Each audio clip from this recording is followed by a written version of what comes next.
दोस्तों, आज हम बात करेंगे आज़ादी के बंटवारे की आखिर उस रात क्या हुआ था। ये वो दौर था जब भारत के लोग गुलामी की जंजीरों को तोड़कर एक नए भारत की तकदीर लिख रहे थे। 3 जून 1947 यही वो तारीख थी जब भारत के 40 करोड़ से ज्यादा लोगों की आज़ादी का दिन तय हुआ और साथ ही मोहम्मद अली जिन्ना का पाकिस्तान बनने का नापाक सपना भी पूरा हुआ। इस दिन तारीख तय की गई 15 अगस्त 1947। भारत पाकिस्तान के बंटवारे के लिए महज 73 दिन का वक्त रह गया था। लेकिन यह बंटवारा इतना भी आसान नहीं था। जमीन का बंटवारा, कौमों का बंटवारा, दरियाओं का बंटवारा, भारत में पड़े नकदी नोट का विभाजन, इसके अलावा रिजर्व बैंक के तहखाने में पड़ी सोने की ईंटें, मैले कुचले नोट और भारत के सुदूरतम नागा आदिवासियों के इलाके में एक बंगले में डिप्टी कमिश्नर की संदूक में पड़े एक एक डाक टिकट का बंटवारा होना था। आज मैं सुनाऊंगा किस्सा उन तमाम बंटवारों का जो भारत पाकिस्तान के बंटवारे के वक्त किए गए। भारत पाकिस्तान के बंटवारे का यह किस्सा। इस बंटवारे के लिए 2 अनुभवी अधिकारियों को चुना गया, जिनमें से एक थे एच.एम. पटेल और दूसरे थे चौधरी मोहम्मद अली। दोनों अधिकारियों ने नीचे कई छोटे बड़े अधिकारी थे जो अलग अलग जगहों से रिपोर्ट्स बनाकर इन दोनों अधिकारियों के पास भेजते थे। इन रिपोर्ट्स के आधार पर ये दोनों अधिकारी बंटवारे की सिफारिशें तैयार करते थे, जिन्हें आगे विभाजन परिषद के पास भी भेजा जाता था। इसके अध्यक्ष थे लॉर्ड माउंटबेटन। इस बंटवारे की शुरुआत हुई देश के नाम से। सबसे पहले कांग्रेस ने बहुमूल्य संपत्ति की मांग की और यह संपत्ति थी देश का नाम भारत। असल में कांग्रेस ने उस प्रस्ताव को खारिज कर दिया था जिसमें उसे भारत का नाम बदलकर हिंदुस्तान रखने की सलाह दी गई थी। कांग्रेस ने तर्क दिया कि पाकिस्तान भारत को छोड़कर जा रहा है, इसलिए संयुक्त राष्ट्र जैसी संस्थाओं में भारत की असल हैसियत के हकदार हम ही हैं। इस बंटवारे के दौरान सबसे ज्यादा तू में हुई पैसे को लेकर।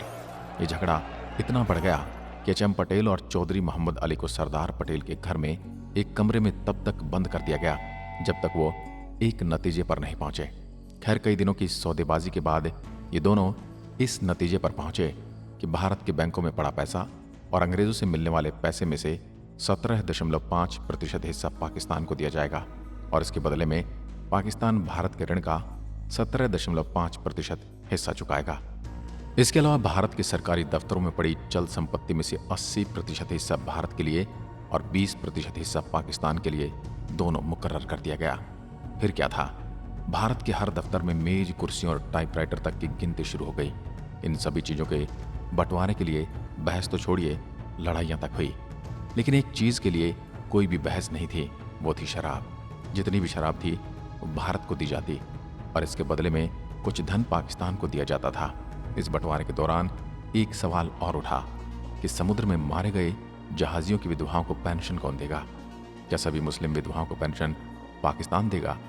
और क्या सभी हिंदू विधवाओं को पेंशन भारत की ओर से दी जाएगी? यही भारत की 18,077 मील सड़कों में से 4,913 मील सड़क और 26,421 मील रेलवे लाइन में से 7,112 मील और रेल लाइन पाकिस्तान के हिस्से में आई। इसके बाद ये बहस छिड़ गई कि उन महकमों की मशीनरी जैसे बुलडोजर, रेल इंजन और बाकी सामान आदि दोनों मुल्कों में तय की गई 80 और 20% के आधार पर बांटा जाएगा, या फिर जिसके हिस्से में जितनी सड़कें और रेलवे लाइन आई हैं उस आधार पर बांटा जाएगा। यही नहीं, भारत की लाइब्रेरी में पड़ी पुस्तकों के बंटवारों को लेकर दोनों मुल्कों में पेच फंस गया। इन्हें भारत और पाकिस्तान में इस तरह बांटा गया कि पहला खंड भारत को गया, फिर दूसरा खंड पाकिस्तान को दिया गया, फिर तीसरा खंड फिर से भारत को दिया गया। यहाँ तक कि लाइब्रेरी में पड़े शब्दकोश को भी आधा आधा फाड़कर भारत पाकिस्तान में बांट दिया गया। बंटवारे की इस प्रक्रिया से एक चीज को बाहर रखा गया, वो था भारत का गुप्तचर विभाग। भारत के गृह विभाग ने दूरदर्शिता से फैसला लिया कि भारत के गुप्तचर विभाग में किसी तरह की कोई कमी नहीं की जाएगी और उसके अफसर इस बात पर अड़े रहे कि इस विभाग की एक फाइल तो छोड़िए, स्याही तक भी हम पाकिस्तान को नहीं जाने देंगे। पाकिस्तान एक नया मुल्क बना था तो जाहिर सी बात है उसकी नई करेंसी भी छपनी थी। लेकिन उस वक्त भारत में सिर्फ एक ही प्रेस थी जहां पर नोटों की छपाई होती थी और भारत ने उस प्रेस को पाकिस्तान से साझा करने से इनकार कर दिया, जिसके बाद पाकिस्तान को भारतीय नोटों पर ही अपनी पाकिस्तानी मोहर लगाकर थोड़े वक्त के लिए काम चलाऊ करेंसी बनानी पड़ी। बंटवारे का माहौल इतने चरम पर था कि कुछ पाकिस्तानी मुसलमान चाहते थे कि ताजमहल को तोड़कर पाकिस्तान भिजवा दिया जाए। तो वहीं कुछ हिंदू साधुओं का कहना था कि सिंधु नदी जिसके तट पर बैठकर वेद लिखे गए थे वो किसी भी हालत में भारत में ही मिलनी चाहिए। सबसे नाटकीय विभाजन हुआ वायसराय भवन के अस्तबल में। इस अस्तबल में शान थी 12 घोड़ा गाड़ियां जिन पर सोने और चांदी की तरह तरह की सजावट हो रखी थी। इन गाड़ियों में वायसराय और उनके मेहमानों को दिल्ली की सैर करवाई जाती थी। लेकिन इनमें से 6 गाड़ियों की सजावट सुनहरी थी और 6 गाड़ियों की सजावट रुपहली थी। पर इन 6 गाड़ियों को सेट को तोड़ना भी बड़ी दुखद बात थी। इसलिए माउंटबेटन के एडीसी हीटर होज ने यह तय किया कि सिक्का उछालकर इस बात का फैसला किया जाएगा किसके हिस्से में सुनहरी गाड़ियां और किसके हिस्से में रुपहली। इसके बाद वो सिक्का खन खनाता हुआ अस्तबल के फर्श पर गिरा तो भारत की तरफ से कमांडर मेजर गोविंद सिंह उछल पड़े। सुनहरी गाड़ियों का फैसला भारत के हक में हुआ है। लेकिन इसके अलावा एक और दिल पसीज देने वाला बंटवारा भी बाकी था। ये बंटवारा था उन लाखों मुसलमानों, हिंदुओं और सिखों का जो भारत की गौरवशाली संस्था भारतीय सेना का हिस्सा थी।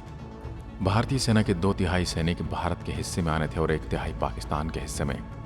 बाकी चीजों की तरह इन वीरों का बंटवारा भी तय हुआ और उसके साथ ही 25 लाख सैनिकों की उस गौरवशाली परंपरा का अंत हो जाना था।